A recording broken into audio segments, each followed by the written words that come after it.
शिवाय। ॐ नमः शिवाय।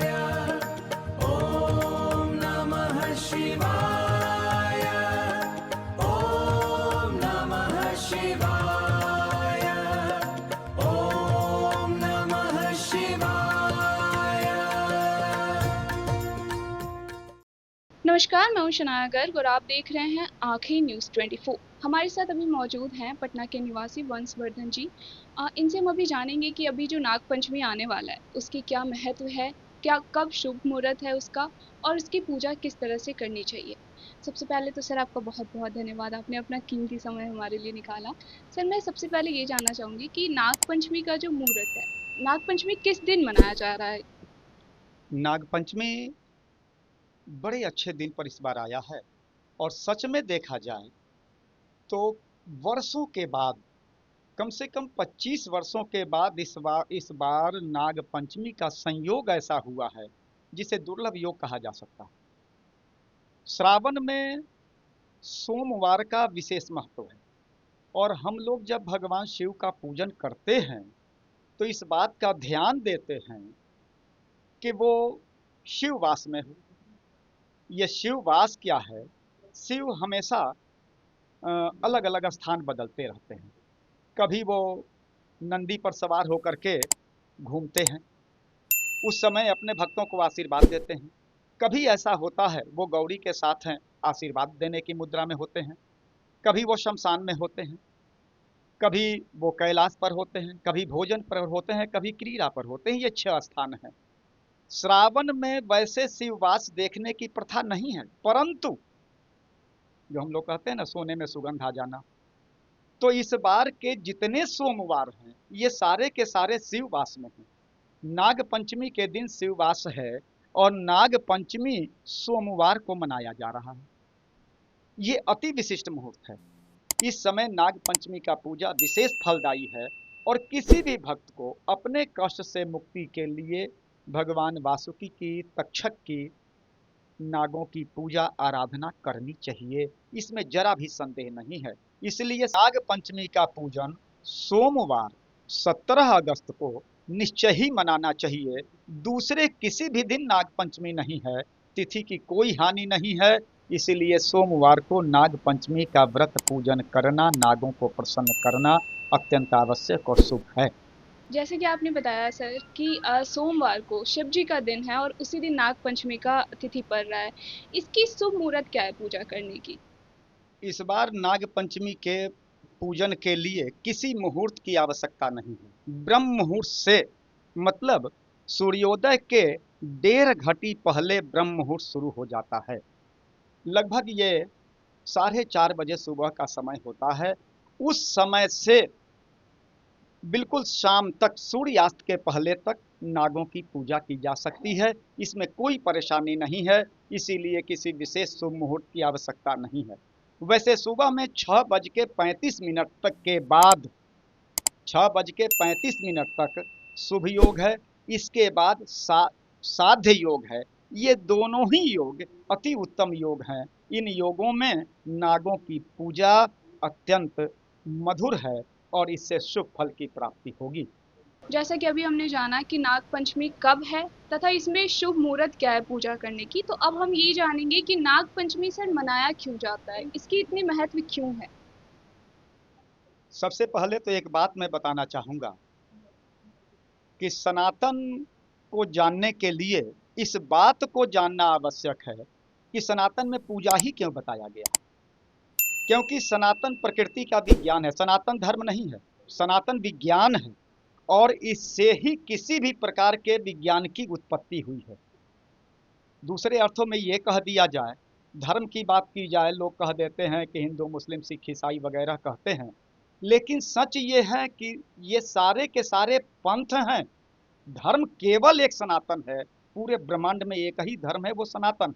सनातन का मतलब ही पुराना होता है। और नागों की पूजा इसलिए करनी चाहिए क्योंकि प्रकृति के वो रक्षक हैं। हमारे जितने भी कष्टकारी जीव हैं जिससे हमें परेशानी होती है, चूहे अनाज भक्षण कर जाते हैं, कभी कभी मेढक परेशान करते हैं, इन सबों को वो भक्षण करते हैं और प्रकृति के संतुलन को बनाए रखते हैं। इसलिए नागों की पूजा आवश्यक है, ये वैज्ञानिक आधार है। क्योंकि उनका जीवन जब तक बचा रहेगा तभी तक प्रकृति का संतुलन बना रहेगा, अन्यथा एक जीव के समाप्त हो जाने के बाद दूसरे जीव जिनके ऊपर उस जीव को की जिंदगी थी वो परेशान करना शुरू कर देंगे, उनकी जनसंख्या बढ़ जाएगी। यह तो वैज्ञानिक आधार हो गया। धार्मिक आधार से बहुत सारे लोगों के विषय में आपने सुना होगा, उनकी कुंडली में कालसर्प योग है। ये कालसर्प योग होता क्या है? कालसर्प योग सामान्यतया एक इस तरह का योग है जिसमें राहु और केतु, ये दोनों, राहु नाग के मुख और केतु पूंछ के रूप में विराजमान हो जाते हैं कुंडली में, और सारे ग्रह, बाकी जो 7 ग्रह बचे हुए हैं, ये इनके अधीन आ जाते हैं। कालसर्प योग की उत्पत्ति तब होती है, और खास करके ये नाग के द्वारा ही, नाग के स्वरूप में आते हैं। इसीलिए नाग पंचमी का पूजन कालसर्प योग से मुक्ति का साधन है, माध्यम है। इसीलिए जिसके कुंडली में कालसर्प योग है, निश्चय ही वे नागों का पूजन करें। नागों का पूजन करने से, नागदेव के प्रसन्न होने से उनके घर में कालसर्प दोष से होने वाले उपद्रव की शांति हो जाती है, परेशानी नहीं होती है।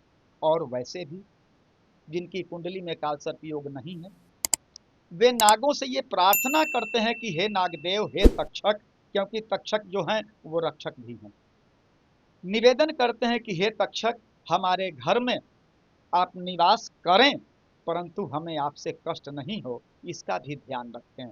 क्योंकि कहा जाता है कि पृथ्वी का भार शेषनाग ने ही अपने ऊपर ले रखा है।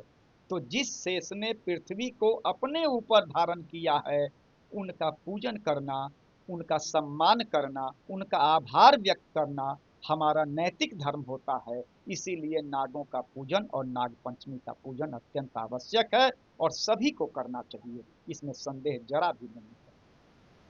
आपने बहुत अच्छे से बताया सर कि हमें नाग पंचमी की पूजा क्यों करनी चाहिए, चाहे आपकी कुंडली में कालसर्प योग हो या ना हो, नाग पंचमी की पूजा क्यों महत्वपूर्ण में रखती है।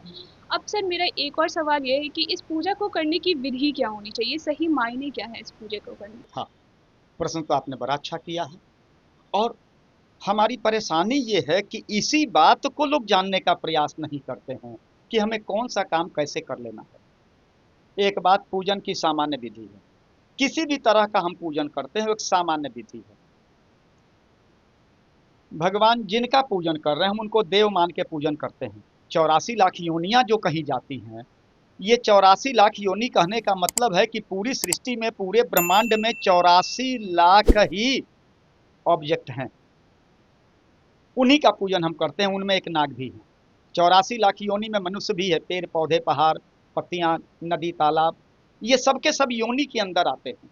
ये 84 लाख योनि में शामिल हैं।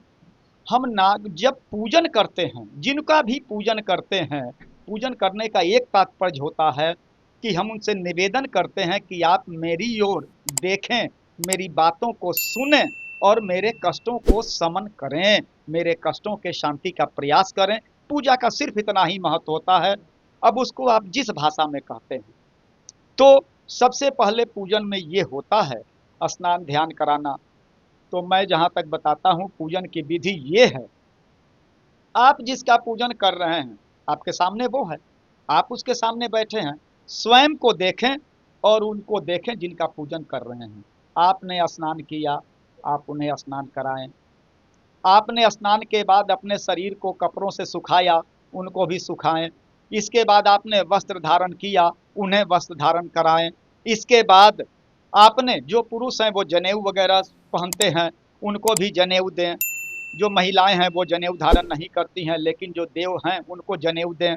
इसके बाद आप क्या करते हैं, बाल वगैरह संवारते हैं, चंदन टीका लगाते हैं। महिलाएं सिंदूर लगाती हैं, उन्हें भी चंदन टीका लगाएं।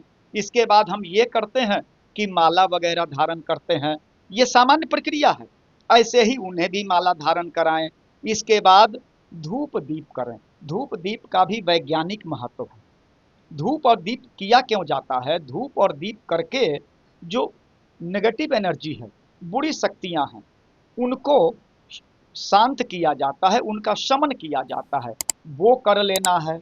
और ये सब हो जाने के बाद हम लोग कुछ जलपान करते हैं, भोजन करते हैं, भगवान को भी नैवेद्य अर्पित करें, उन्हें भोजन कराएं। इसके बाद हाथ धोना और पानी पिलाना, ये हम भी करते हैं, पानी पीते हैं फिर हाथ धोते हैं, भगवान को भी वैसे करना है। इसके बाद मुख शुद्धार्थ है तांबूलम पूगी फल, मुख शुद्धि के लिए इलायची, लौंग, पान, सुपारी दिया जा सकता है। और जब ये सारी प्रक्रिया समाप्त हो जाती है, तब हम लोगों के बाजार निकलने का जब समय होता है, तो अपने पॉकेट को हम तलाशते हैं कि कुछ धन है या नहीं। ठीक वैसे ही भगवान के पास कुछ धन भी अर्पित किया जाता है इन सबों के बाद। और इसके बाद उनसे हाथ जोड़ करके निवेदन किया जाता है कि यदि हमसे कोई भूल हो गई हो, पूजन में कोई त्रुटि या सम्मान में कोई कमी रह गई हो, तो इसके लिए क्षमा करें। और यही कह करके पूजा का निवेदन किया जाता है और विराम कर दिया जाता है। पूजन की यही विधि है, सर्वोत्तम विधि इसे ही माना जा सकता है। और इस विधि से किया गया पूजन कभी भी निष्फल नहीं होता है। बहुत अच्छे शब्दों में आपने बताया सर कि किस तरह से हम इस पूजा को एकदम सिंपल से शुरुआत कर सकते हैं और सिंपल से ख़त्म कर सकते हैं। जिस तरह से हम अपनी दिनचर्या फ़ॉलो करते हैं, उसी तरह से हम अपने भगवान को भी दिनचर्या फ़ॉलो करवा सकते हैं और इसी तरह से हमारा पूजा होता है। लेकिन सर एक सवाल मेरा और भी है कि लोग पूजा करते हैं तो मंत्र भी कुछ उच्चारण करते हैं। तो क्या नाग पंचमी के लिए कोई एक ऐसा मंत्र होता है जो शायद भगवान का सबसे प्रिय हो? मंत्र देवों को प्रिय हैं, लेकिन मंत्र पढ़ने का अधिकार उन्हें ही है जिन्हें मंत्र सही ढंग से उच्चारण करना आता हो। यदि हमें मंत्र का उच्चारण नहीं आता है, हम मंत्र नहीं पढ़ सकते हैं, तो हाथ जोड़ करके उनसे निवेदन करेंगे, यही सर्वोत्तम है। क्योंकि मंत्र तो है, हम लोग सर्प के लिए मंत्र पढ़ते हैं, ओम नमस्तेस्तु सर्पेभ्यो ये के च पृथ्वी मनु ये अंतरिक्षे ये दिवितेभ्यो सर्पेभ्यो नमः। ये मंत्र हम लोग पढ़ते हैं, लेकिन ये उनके लिए है जो मंत्रों के विशेषज्ञ हैं, मंत्रों के जानकार हैं। जो मंत्रों के जानकार नहीं हैं, उनके लिए हृदय से निवेदन किया गया ही उन्हें अर्पित हो जाता है और इसी से वे प्रसन्न होकर वरदायी हो जाते हैं। इसमें जरा भी संदेह नहीं है। तो जैसा कि हमने देखा कि बहुत सिंपल विधि से हम नागपंचमी का पूजा कर सकते हैं। अगर आपको मंत्र का सही उच्चारण करने आता है तभी आप मंत्र पढ़िए, अदरवाइज आप नॉर्मल भी ऐसे पूजा कर सकते हैं। जिस तरह से आप अपने आप को डेली रूटीन में जिस तरह से ढालते हैं, उसी तरह से आप नागपंचमी के दिन भी नाग भगवान का पूजा कीजिए। जिस तरह से आप खुद को तैयार करते हैं, आप उसी तरह से नाग भगवान को भी तैयार कीजिए। और इसमें कुछ खास विधि आपको नहीं फॉलो करनी है। तो जो हमने बना रखा है कि नहीं हमें ये करने हैं वो करने हैं, ये सारी सिर्फ एक जो सबसे ज़्यादा मेन चीज़ है वो है आपकी आस्था, आपका भाव क्या है। आप जिस भी भगवान की पूजा कर रहे हैं, आपका उसमें भाव क्या है।